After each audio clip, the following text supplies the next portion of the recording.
Ya estamos con el ex director de salud de la Intendencia de Montevideo, Pablo Anzalone, que ahora se lo puede leer, ¿verdad? Porque está escribiendo columnas en Brecha, en La Diaria y también en medios digitales. ¿Cómo le va? Buen día, Anzalone, bienvenido. Bueno, muchas gracias por la invitación.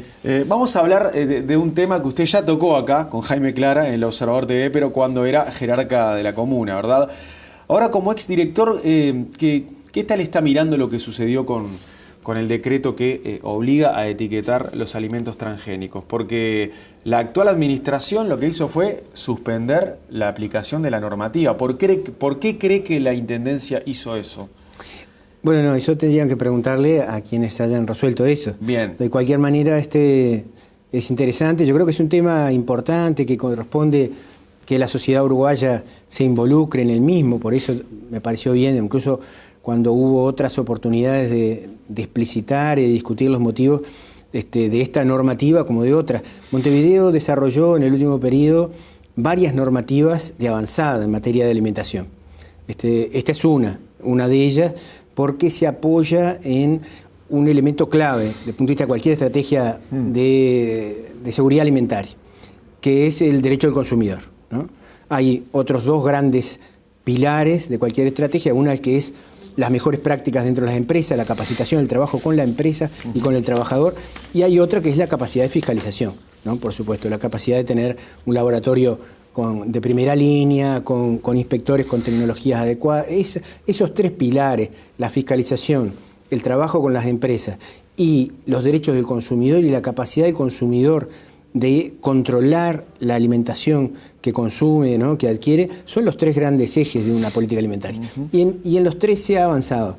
Se avanzó mucho con el tema POES, hay un decreto que establece la obligatoriedad de procedimientos de limpieza dentro de las empresas, se avanzó con el tema capacitación de los trabajadores, o sea, hay más de 100.000 carnés de manipuladores, eso ya se está generalizando en todo el país, y también se trabajó el tema trazabilidad, que es una de las cosas que se avanzó el año pasado, se aprobó por la Junta Departamental y está bien en el horizonte hacia el 2016, ¿no? ¿Le preocupa que la actual administración haya suspendido la aplicación de la norma? Sí, claro, por supuesto que sí, nos parece preocupante, en particular porque no vimos un fundamento claro de eso. Ahora después se ha aclarado, me parece importante que este gobierno haya aclarado, le ha reafirmado la política de transparencia, la necesidad de garantizar los derechos del consumidor y la vigencia de este decreto que fue aprobado por unanimidad de la Junta Departamental en dos ocasiones, en diciembre del 2013 y en mediados del 2014. Usted en Brecha dijo que la decisión de la Intendencia fue un retroceso y también expresó que el debate deberá darse en la sociedad. Sigue opinando esto, ¿no? ¿Y de qué manera usted metería el debate en la sociedad? Yo creo que después hubo algunas aclaraciones que desde la Intendencia que dejaron el panorama, por lo menos me parece a mí, un poco más tranquilizador.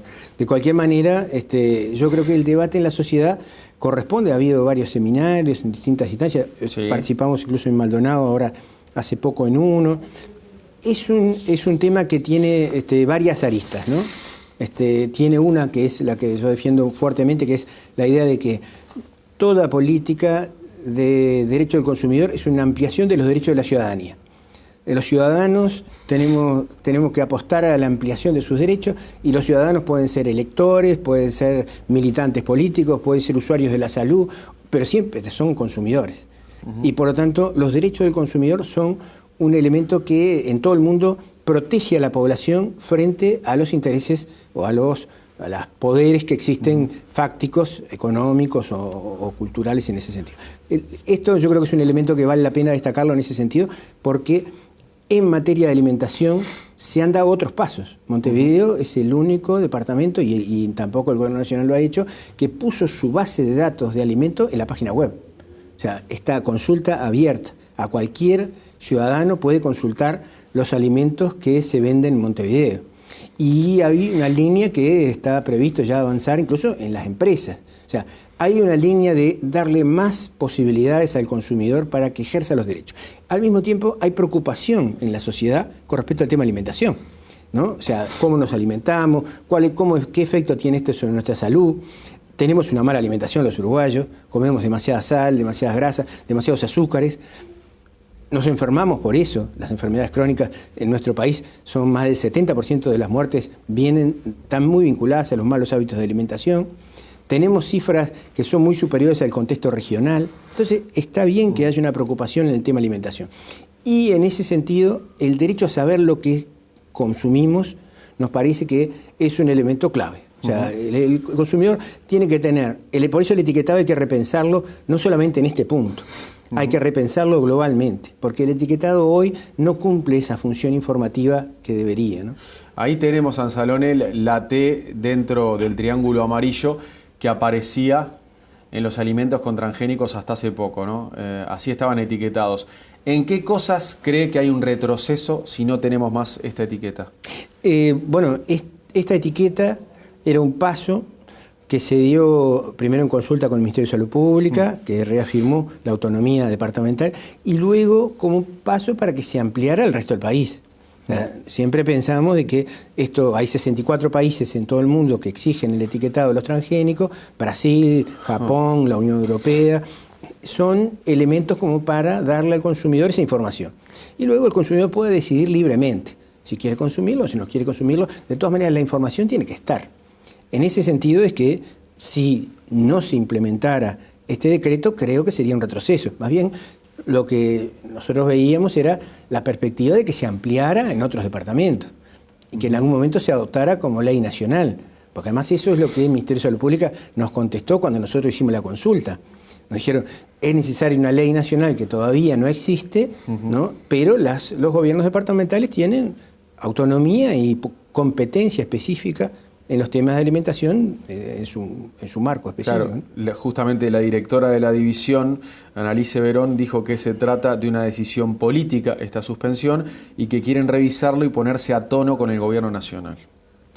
Es que a mí me parece que el gobierno nacional estaba avanzando en un sentido de establecer más derechos al consumidor, claro, y mejorar las políticas de alimentación globalmente. O sea, siempre coordinamos en todas las instancias, o sea que ponerse a tono con el gobierno nacional hubiese sido seguir etiquetando. Para mí hubiera sido seguir avanzando en ese sentido.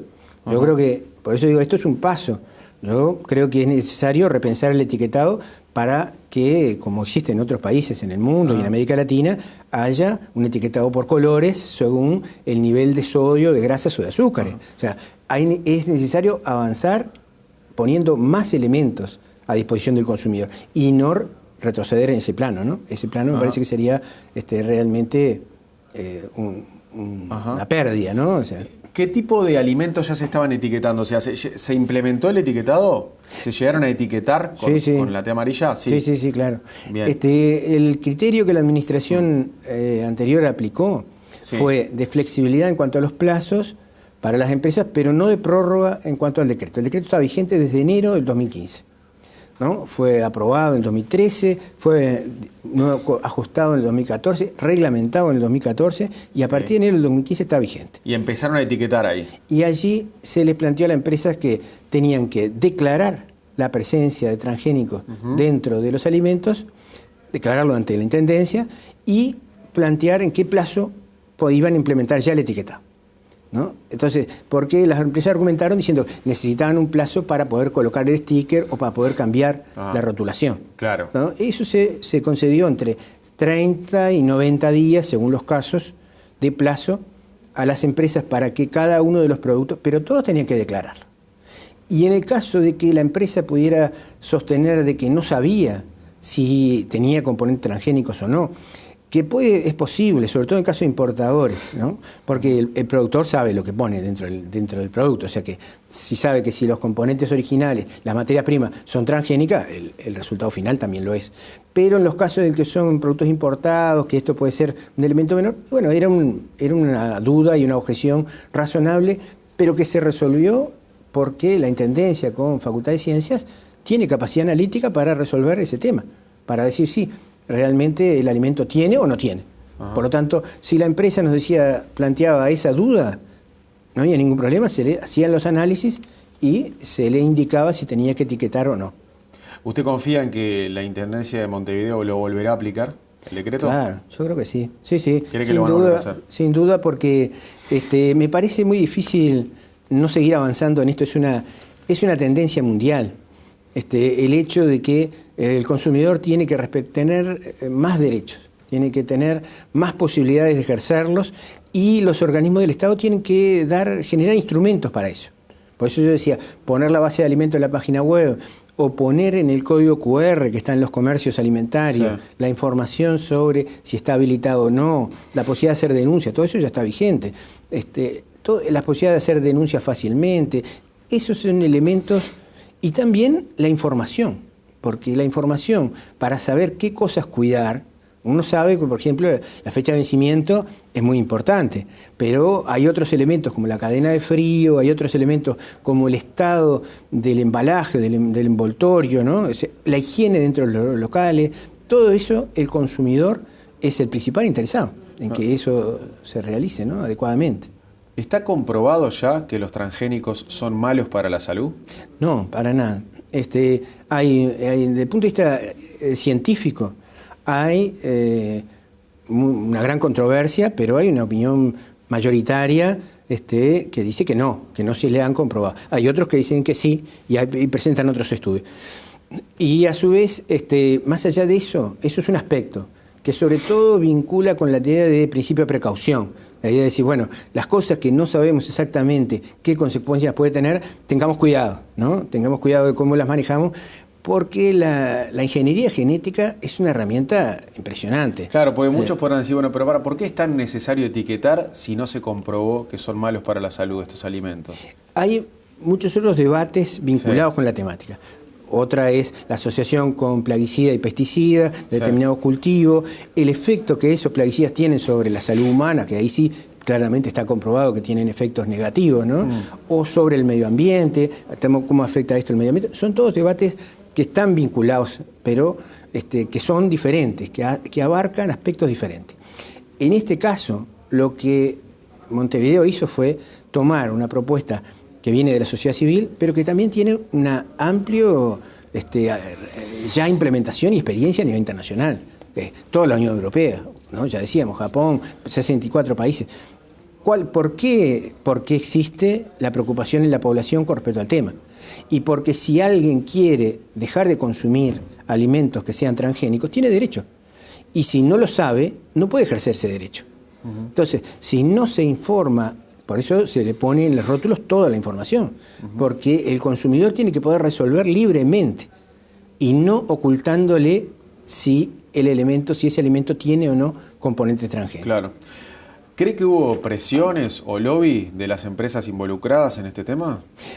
En el periodo que nosotros estuvimos en la División Salud, hubo algunas notas de empresas manifestando su desacuerdo con el tema, pidiendo prórrogas o plazos, que fueron respondidas. Normalmente se respondió diciendo, bueno, esto es un debate que se dio ya en la Junta Departamental. La Junta Departamental acordó y aprobó esta norma y los plazos se pueden ajustar de acuerdo a cada una de las realidades.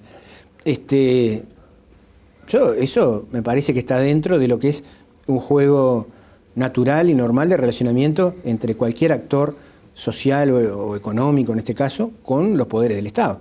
O sea, si tienen un punto de vista, los hacen llegar y lo plantean. Yo no recibí nunca ninguna presión para decir que esto no se llevará adelante.